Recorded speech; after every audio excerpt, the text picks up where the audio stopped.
Each and every one of us deserves better. And life in Scotland could be so different.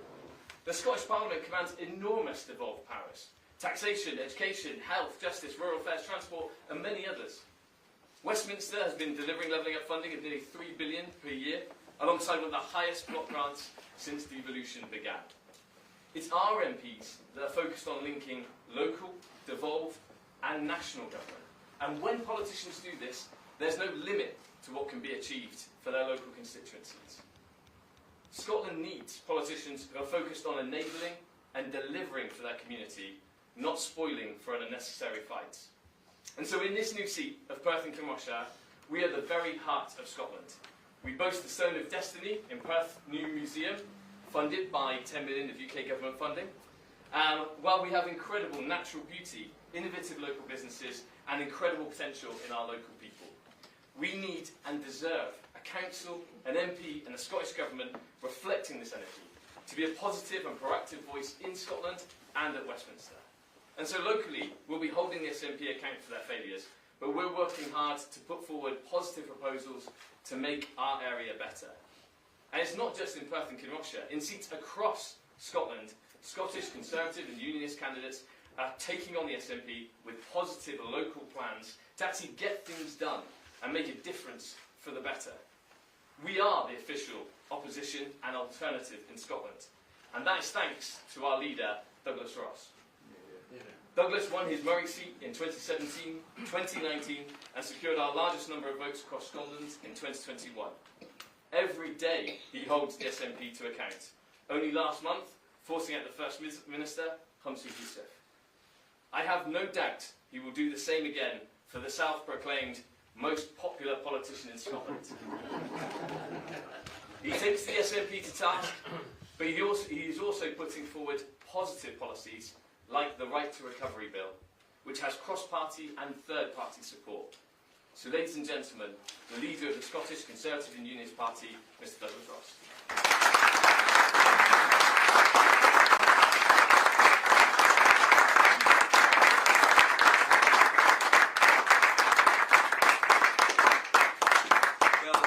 Good morning, everyone, and thank you, Luke, for that introduction.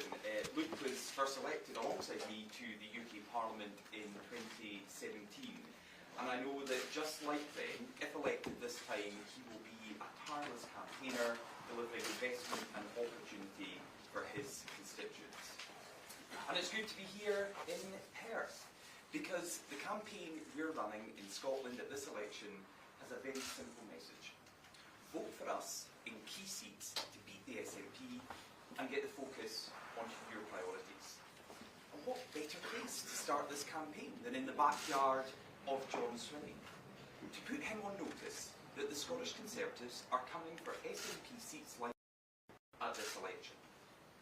Like so many seats across Scotland, Perth and Kinrossshire is a straight contest between the SNP and the Scottish Conservatives. This is a campaign where, right across the country, we are taking the fight to the nationals. I'm confident that we can play the essential part in ensuring that the SNP have their worst election night in over a decade. And I'm looking forward to getting out and about across the length and breadth of Scotland to make that happen. Now, I must, though, let you into a little secret. I am even more confident of our opportunities after last Thursday.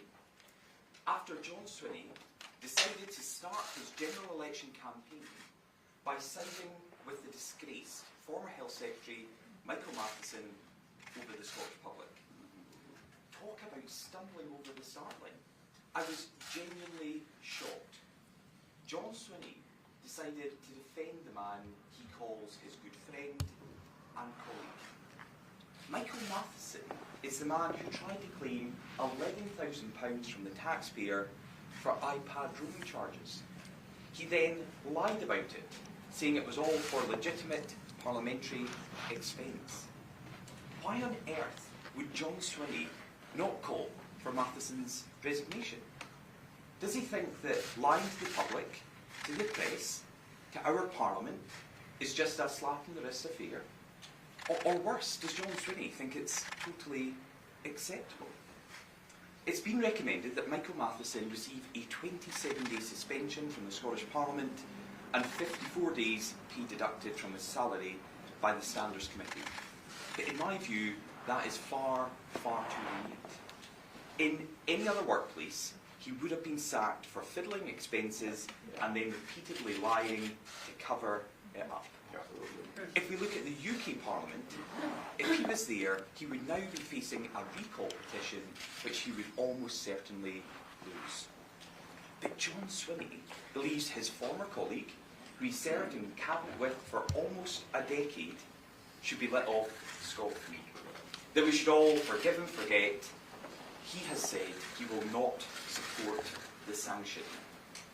Even worse, and instead of doing the right thing and suspending him from the SNP, Swinney lobbied the Standards Committee on Michael Matheson's behalf to plead his case. Honest John is a dishonest broker, not working for the Scottish people, but to discredit the Scottish Parliament to get Michael Matheson's punishment reduced. If this had happened at Westminster, if a Conservative, a Labour, a Liberal Democrat MP had been found to have done the same as Michael Matheson, then John Swinney would rightly have said he should go. But because it's one of his mates at Holyrood, there's nothing to see here. And that, from John Swinney and the SNP, is naked hypocrisy.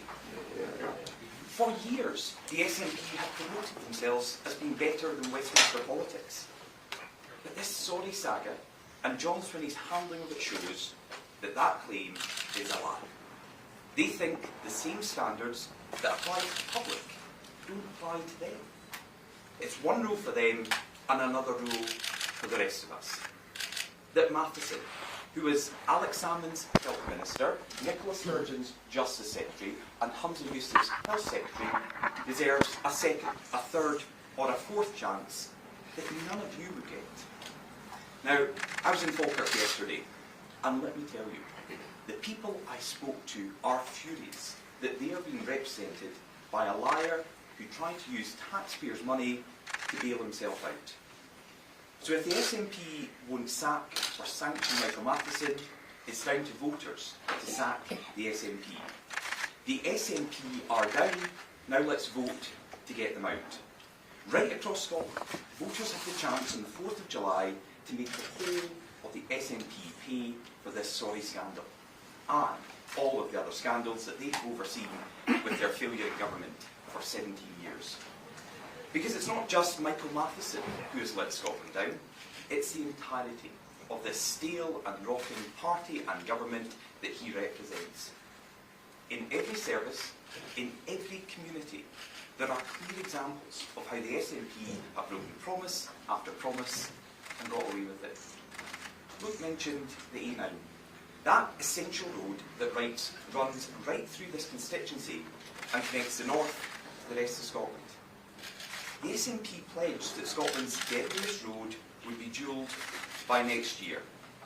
Well, that promise has been delayed by at least a decade. They promised that the Ferguson ferries would be finished by 2019 and cost just £97 million. Well, they're 6 years late, 4 times over budget, and still not servicing the island communities that need them. All the SNP have managed to do with the Great Ferry scandal is drag Scotland's shipbuilding reputation through the mud. In healthcare, they promised that hospital waiting times would improve after the pandemic through Hamza Yousaf's NHS recovery plan. Yet instead, A&E waiting times are at their worst level on record, and more Scots than ever before, just today the highest number ever, are on an NHS waiting list. They promised they would close the attainment gap completely in Scottish education. Yet under John Swinney as Education Secretary, the gap between pupils in our richest and poorest areas barely moved at all, while performance in our schools has collapsed in international comparisons. They promised to reset the government's relationship with business, but instead shops, hotels, pubs and 1.5 million workers pay more tax in Scotland than they would in the rest of the United Kingdom. And of course, they promised to respect the 2014 referendum, but they have ignored the outcome and continued to campaign for independence ever since. giving Scots nothing more but a decade of division. It's not just Michael Matheson who's broken his word, it's the whole SNP. They believe they can say anything, do anything, fail everyone and get away with it. That so long as they turn out their independence diehards in election after election, they can win. And so they continue to prioritise their nationalist obsession above everything else. And John Swinney is just the latest incarnation of this thinking. Despite all of the issues facing Scotland right now, he said page 1, line 1 of the SNP manifesto will be about independence. And that a vote for the SNP is a vote for independence. Far from representing a fresh start and a new way of doing politics, John Swinney is just a nationalist leader from the SNP at a time when Scotland needs a national leader. And what did we expect? He's been at the heart of this SNP government throughout his time in office. He was Alex Salmond's Finance Secretary, Nicola Sturgeon's Deputy, and Humza Yousaf's most prominent supporter. He was supposedly a safe pair of hands, but as Economy Secretary, he signed off the Ferguson ferries. He was the Education Secretary who tried to introduce the named person scheme and presided over Scotland and Scottish schools falling down international league tables. And of course, as COVID Secretary, he wasted taxpayers' money on the botched vaccine passport scheme. How could we hope for him to be the change candidate and change of course, when John Swinney has been at the heart of nationalist governments that have run Scotland for the last 17 years? It's clear John Swinney just represents more of the same, and the SNP government that he leads has not changed one bit. He was so unimaginative that he decided to reappoint the bastion for competency that was Humza Yousaf's cabinet. Talk about a copy and paste approach. In keeping with the theme of John Swinney having a second chance at being leader, he decided to have all the failed cabinet secretaries reappointed to continue to fail Scotland. But where the SNP have not changed, while they continue to focus on campaigning for independence rather than governing our country, on ignoring your real priorities in favour of their political priorities, the Scottish people have changed. I've knocked on doors in every part of this country, and the message that I'm getting, even from some independent supporters, is they're just fed up with this SNP government. Increasing numbers of people have found themselves on an NHS waiting list with no end in sight, or have driven down pothole-scarred roads that only get worse year after year, or have seen even more money taken from their payslips while the public services they use get poorer. But more than that, they just want their governments to get back to the issues that really matter. We want Scotland to finally move forward from the decade of division that has split our country since 2014. And I believe we've now reached a tipping point. There are now substantially more people across Scotland who want rid of the SNP than want to keep this nationalist government in place. We don't want to see an SNP MP elected locally that will spend the next 5 years campaigning for independence rather than focusing on your priorities. And those are the people that I'm speaking to in this election. Because your priorities are our priorities. Our manifesto will put at its heart not independence or the Constitution, but our plans to fix and upgrade major and local roads right across Scotland, end long NHS waits and expand access for GP appointments, restore our schools and reduce class sizes, make Scotland safer by tackling crime, cut your tax and grow Scotland's economy. And we can deliver all of this by working with the Prime Minister and the UK government, not by pulling apart and manufacturing grievance. But we can only deliver your priorities, we can only take Scotland forward if we beat the SNP. By beating the SNP, we can get all of the focus over the next 5 years onto creating good jobs, reducing NHS waiting lists and investing to improve our public services. And that's why the election here in Scotland is different and why it really matters. Because we have allowed the nationalist minority to hold our country back for far too long. In this election, the opportunity is there to finally end their independence demands for good. For more than a decade, ever since that once-in-a-generation referendum, the SNP have focused only on independence at the expense of everything else. Well, now voters have a once-in-a-generation opportunity to beat the SNP by voting Scottish Conservatives in key seats up and down the country. Let's seize on this once-in-a-generation chance to deliver a fatal blow to the SNP. Let's grab the chance to kick out their candidates in every part of Scotland. Let's bring the curtain down on the SNP's domination of Scottish politics. Now is the time to give them the election nightmare that is long overdue. With all the scandal and the sleaze weighing them down, they have never looked weaker. But while they're down, they are not yet out. If you want to bring an end to the SNP Scotland, then you need to vote for it. We know that on polling day, the SNP will be able to turn out their supporters because they managed it at election after election.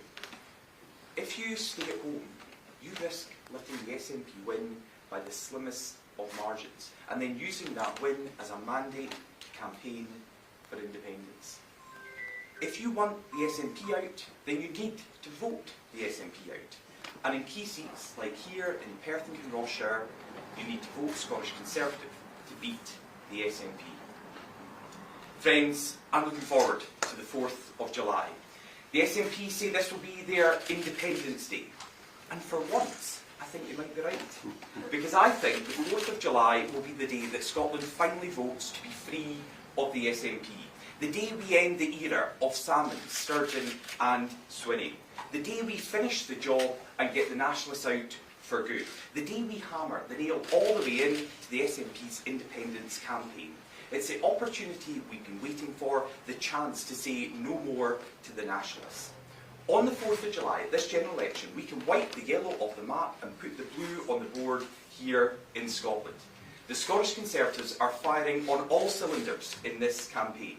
Nicola Sturgeon promised to wipe out the Tories, but instead it was us who saw it off. Humza Yousaf promised a Tory-free Scotland, but we forced him to resign, and I am confident we will see the back of John Swinney as well. Scotland has had enough of the SNP's non-stop demands for independence, while they ignore the big issues facing our country. Let's get out there, fight for the neglected, patients, parents, pupils and workers who've been so badly let down by this distracted nationalist government. Let's get out there and win in key seats right across Scotland. Let's get out there and beat the SNP. Thanks very much.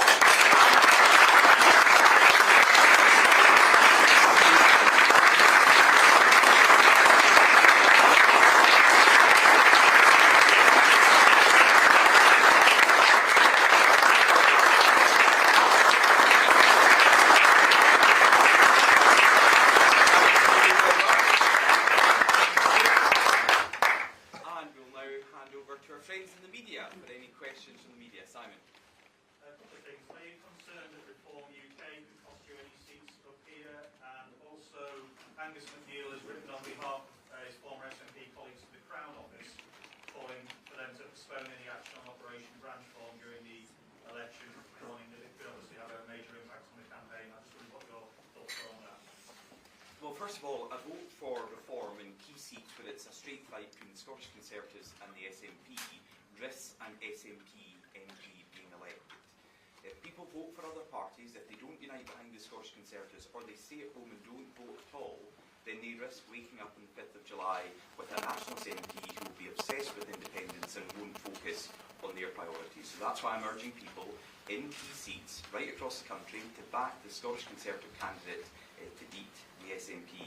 And on Angus McNeill, I think it's very concerning that any elected politician should try to interfere with an ongoing police inquiry. We know that the report has been submitted into one of the individuals who's under investigation, and as I understand it, two further individuals are still under investigation with Operation Branchform, and I think the police and the Crown Office should be able to do their job.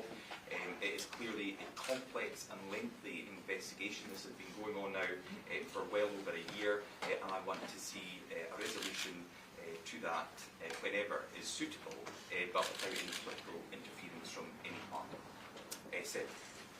Douglas, with respect, that was quite an odd speech for a Westminster general election. You were spending a hell of a lot of time focusing on devolved issues, a hell of a lot of time attacking the SNP.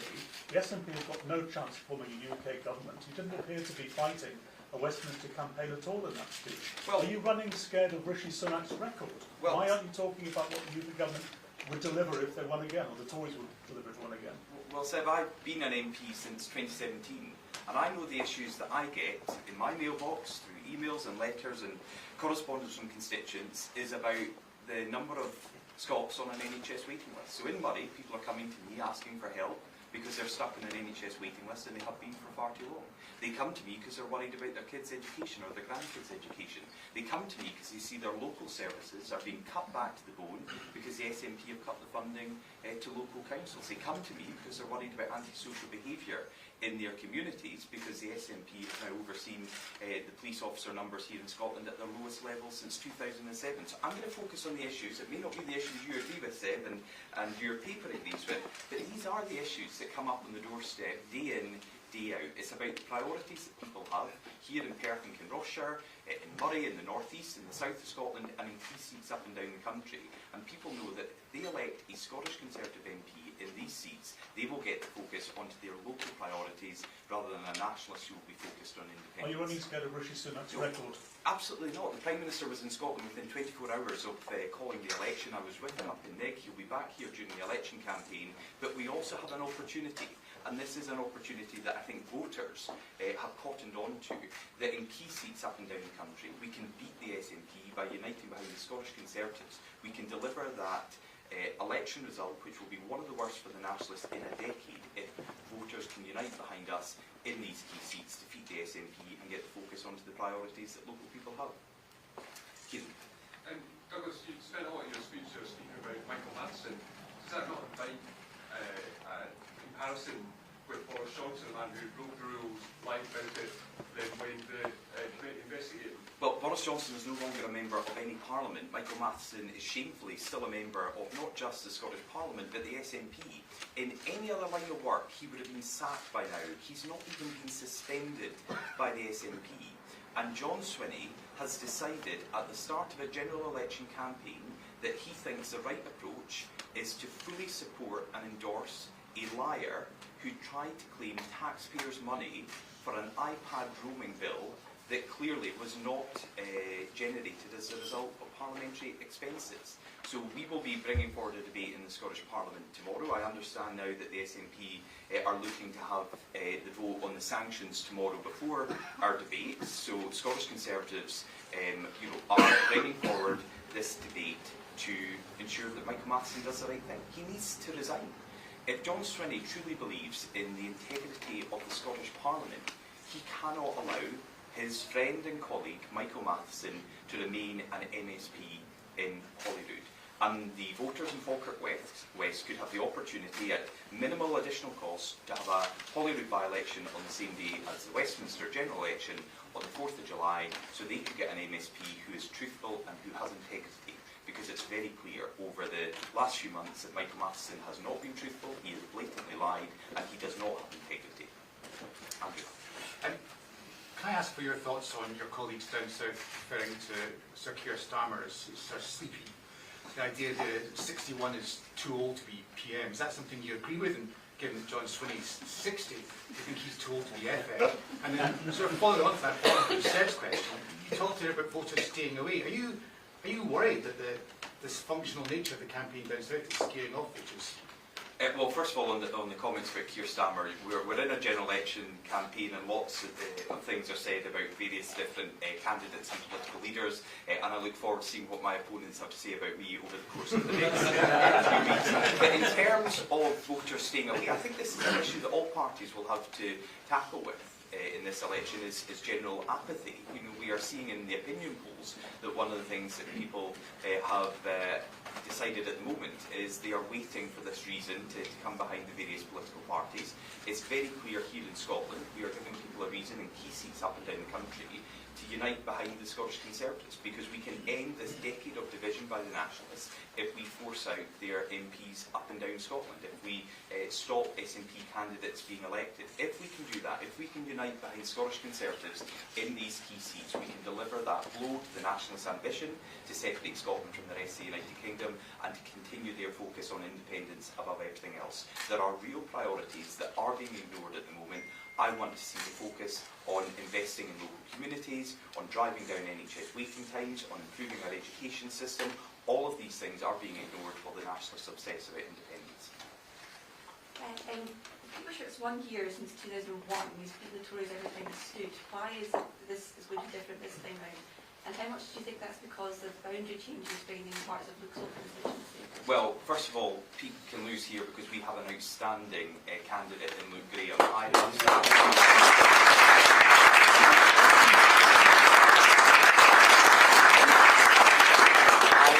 have sat alongside Luke Graham on the green benches of the House of Commons and know him to be an absolute champion for his area, who stands up to do the right thing for his constituents. He has a proven track record.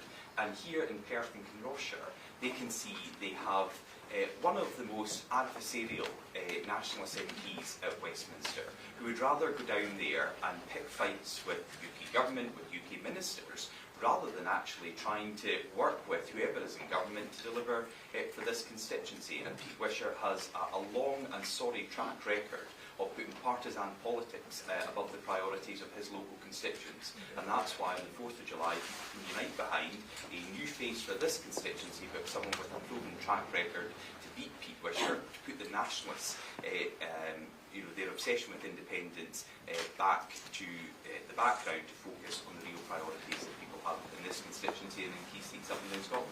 Why is that because of the boundary changes, do you think, with this old constituency not in Perth and Kinrossshire? Well, absolutely. There are constituents who would have served in the old constituency who are coming into this seat, but there are also people who have been failed in this seat by Pete Wisher ever since he has been the Member of Parliament. He does not prioritise local issues. I have watched him.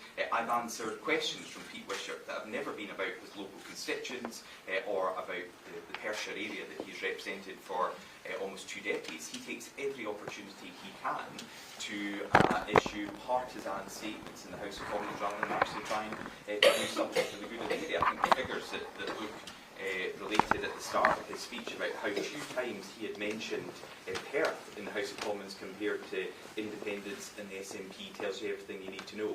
And I'm sure Luke will do exactly what he did as the MSP for Oakham and South Perthshire and mention this area and stand up for this area repeatedly. It's exactly what I have done as the MP for Murray. And just an anecdote, in the first 12 months as MP for Murray, Murray was mentioned more times in the House of Commons than any of my SNP predecessors had done in the 12 years before that.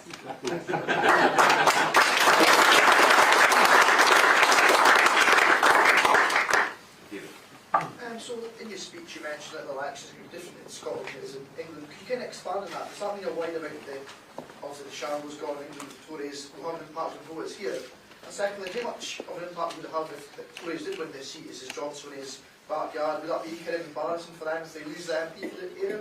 Well, first of all, it will be different from the election in the rest of the United Kingdom because obviously the Nationalists are in government here in Scotland. Their MPs are supporting John Swinney and the Nationalist government here at Holyrood. So every SNP candidate, presumably, and we're still trying to find out, but we're writing to them all, agrees with John Swinney that Michael Matheson should be let off the hook, that Michael Matheson doesn't deserve a sanction, according to John Swinney, for lying to the public and claiming £11,000 of taxpayers' money. So the campaign is different here, but there's also an opportunity to send a very clear message to the Nationalists that after 17 years in power, they have failed Perth and Kinrossshire, key seats up and down the country, and indeed the whole of Scotland. And I think this seat is one to look out for on election night because it is in John Swinney's backyard. That's why we are here today. We are taking the fight to John Swinney and the Nationalists in their former heartlands, which we know in the past again, go back to my Murray seat, it was traditionally an SNP stronghold, but when voters united behind the Scottish Conservatives, we could remove an SNP MP and get a local MP who would champion the area. That's exactly what Luke will do here in Perth and Kinrossshire, and it's exactly what Stephen Kerr will do in Angus and Perthshire Glens, and it's exactly what every one of our candidates will do up and down the country. Yeah. Your speech focused almost exclusively on the SNP, and you portrayed it as a two-horse race between yourselves and the SNP, but in certain seats, you've got Fife, Western Isles and Glasgow, for example, it's mostly going to be a race between the SNP and Labour. Would you urge unionists in those seats to vote Labour to keep the SNP in? Well, I'm always going to urge people to vote Scottish Conservative. I'm the leader of the Scottish Conservative. But what we do know is, because John Swinney has been saying this for days now, in key seats across Scotland, it's going to be a straight choice between the SNP and the Scottish Conservatives. And we know in a lot of these seats, the margin of victory, one way or the other, is going to be very, very tight. So that's why it's important for voters who don't want a local nationalist MP that will obsess about independence above everything else to unite behind the Scottish Conservatives. And that also means people getting out to vote. Because as I said in my speech, there is a chance that the nationalists are very good at motivating their support to get out, and they could win some of these seats by the slimmest of margins. So don't stay at home. Don't sit on your hands, unite behind the Scottish Conservatives, because up and down the country we can defeat the SNP in these key seats. In those specific seats, though, well, I've said I'm always going to encourage people to vote Scottish Conservative and the Scottish Conservative leader, but what I also believe at this election is we can send a very strong message to the SNP. John Swinney was in key SNP Conservative marginal seats yesterday and throughout the weekend. He knows it's going to be a straight choice between the Scottish Conservatives and the SNP. That's why we're here in Perth, in his backyard today, launching our campaign to remind voters on the 4th of July to unite behind the Scottish Conservatives to defeat the SNP, because we can beat the SNP and we can end their obsession with actively calling for another independent referendum. Yeah. Do you think young people in Scotland are going to be keen to take part in the National Service Scheme? And following the UK Party's announcement on pensions today, does that not show that the Conservatives' core audience is among older people rather than younger people?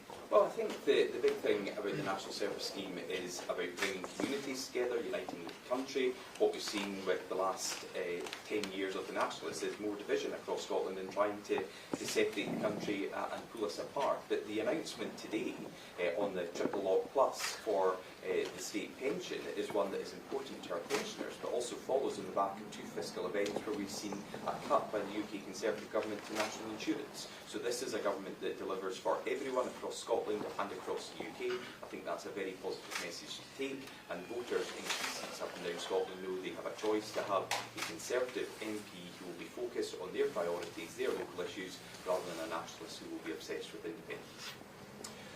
Okay, thank you all very much. Let's get out there, beat the SNP and fight on the 4th of July. Thank you.